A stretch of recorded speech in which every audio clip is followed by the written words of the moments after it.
మీరు ఒక్కసారి చూడండి. నేను అభ్యర్థులను ఎంపిక చేశాం. అభ్యర్థులను ఎంపిక చేసినప్పుడు చరిత్రలో ఎప్పుడూ చేయని విధంగా ప్రజాభిప్రాయ సేకరణ కోసం శ్రీకారం చుట్టారు. ఏం తమ్ముళ్ళు మీకు అందరికీ ఫోన్లు వచ్చాయా? నా ఫోన్లు వచ్చాయా లేదా? వచ్చాయంటే చేతులు పైకెత్తండి.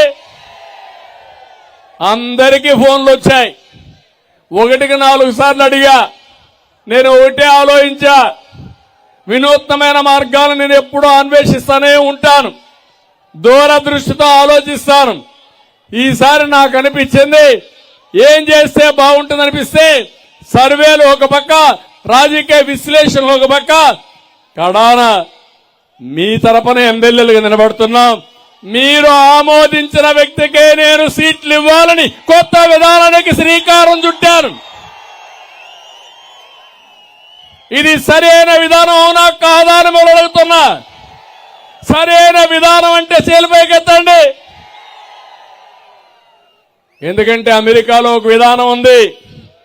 పార్టీలో ఇంటర్నల్ గా ముందుగానే అభ్యర్థులు ఎంపిక చేసుకుని తర్వాత ప్రజల్లోకి వెళ్తారు.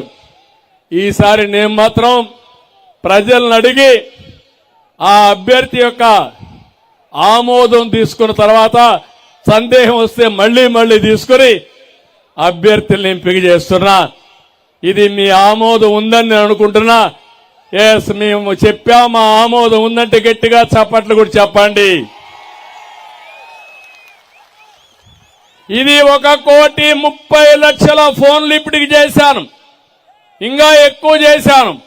నాకు వచ్చిన రెస్పాన్సే 1,30,00,000 మంది నుంచి సమాధానం వచ్చింది.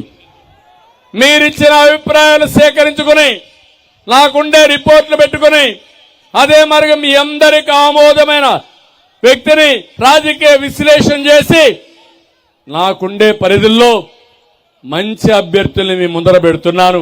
వాళ్ళని ఆశీర్వదించే బాధ్యత మీదని మీ అందరికీ విజ్ఞప్తి చేస్తున్నా.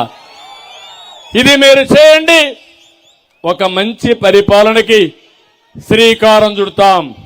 ఇక్కడుండే జనసేన తెలుగుదేశం పార్టీ కార్యకర్తల్ని, నాయకులను ఒకటే కోరుతున్నా, మనందరి ఆలోచన, మనందరి ధ్యేయం ఈ వైసీపీ పార్టీని ఇంటికి పంపించాలి. రాజకీయాలకు అర్హత లేని వ్యక్తి జగన్మోహన్ రెడ్డి, ఇలాంటి వ్యక్తిని చిత్తుగా ఓడించాలి.